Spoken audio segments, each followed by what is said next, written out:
TFTK Traduzindo Ferro, Transformando Conhecimentos.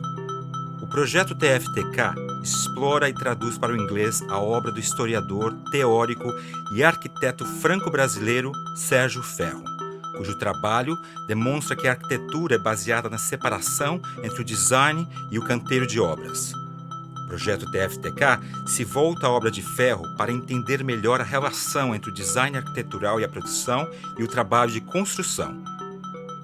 Episódio 1. Quem é Sérgio Ferro? Com a arquiteta e pesquisadora Silke Kapp.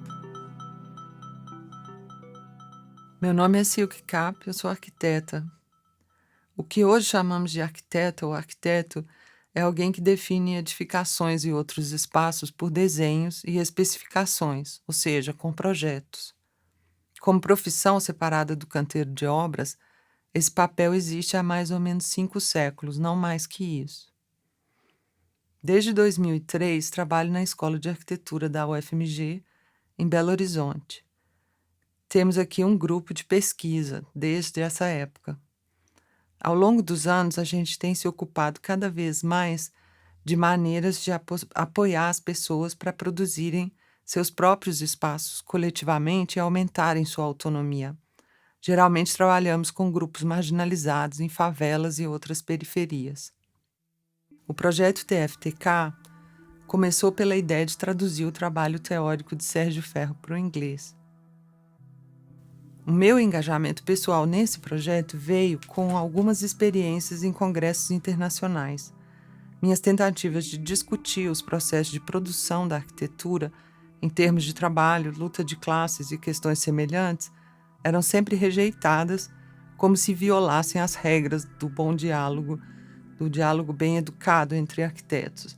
Você não deveria falar dessas coisas. Esse é o tom. Na época, eu pensei que bastaria que meus colegas internacionais lessem Sérgio Ferro que me entenderiam. Sérgio Ferro nasceu em Curitiba, em 1938. Ele estudou arquitetura em São Paulo no final dos anos 50, que foi também a época quando Brasília, nossa nova capital modernista, estava sendo construída. O pai de Sérgio era um empresário da construção envolvido nessa empreitada, e por isso ele próprio começou a projetar antes mesmo de se formar. Ele contou várias vezes que na verdade queria ser pintor, mas o pai não concordou com isso. Só quando ele viu os canteiros de Brasília pela primeira vez é que passou a se engajar de verdade na arquitetura. Ele começou a comparar sua atividade como pintor com a atividade da construção. E aí ele se deu conta de que pintar era algo pelo menos próximo de um trabalho livre. Um trabalho livre para decidir, criar, inventar, fazer e pensar ao mesmo tempo. Enquanto que nada disso é possível para o trabalho num canteiro de obras convencional. O trabalho teórico de Ferro mostra que o projeto arquitetônico, com seus desenhos, modelos e especificações, é essencialmente uma ordem de serviço para o canteiro, e não alguma coisa feita para agradar a humanidade. A tarefa mais importante de todos esses dispositivos é gerenciar e controlar o trabalho no canteiro, para que ele seja lucrativo. Assim, Sérgio e os amigos Rodrigo Lefebvre e Flávio Império fundaram um grupo que mais tarde foi chamado de Arquitetura Nova, tentando projetar e construir de uma maneira experimental que deveria transformar essas relações de classe no canteiro. Sérgio se filiou ao Partido Comunista e começou a estudar Marx.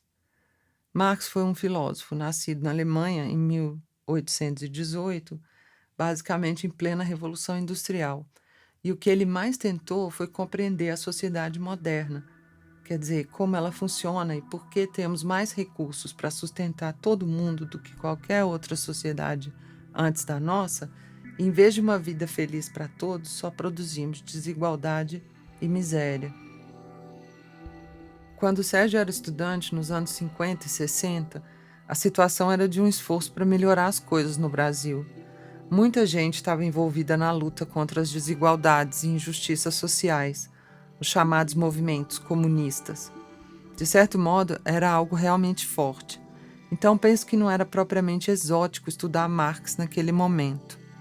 Aí, em 64, veio o golpe militar e Sérgio se juntou à resistência armada.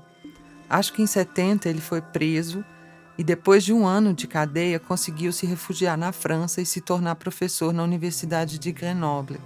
Ele vive na França até hoje. Não penso que Sérgio tenha a intenção de demolir a profissão dos arquitetos como tal. Ele apenas imagina arquitetos trabalhando junto com pessoas da construção, em vez de apenas ficar de fora dizendo o que fazer. Não é questão de sermos mais gentis ou mais legais com os trabalhadores, mas de realmente respeitar que eles têm habilidades e conhecimentos que arquitetos não têm e que precisamos trabalhar de uma maneira muito mais próxima.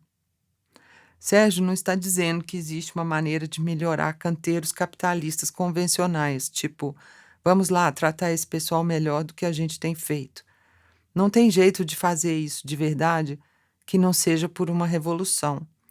Mas quando há chance de fazer as coisas de uma maneira diferente, quer dizer, nos nichos e fissuras do sistema, deveríamos ser capazes de enxergar isso como uma oportunidade, em vez de tentar adequar a situação típica o mais depressa possível ao jeito chamado normal de fazer as coisas.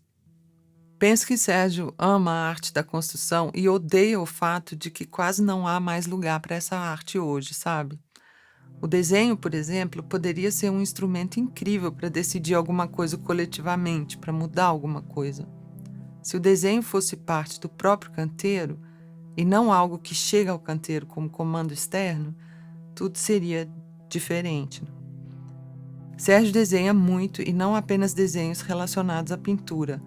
Nos trabalhos que ele fez como arquiteto ao longo do tempo, desenhou tudo, de uma maneira experimental, tentando achar soluções para problemas específicos da construção e depois discutindo isso com os trabalhadores.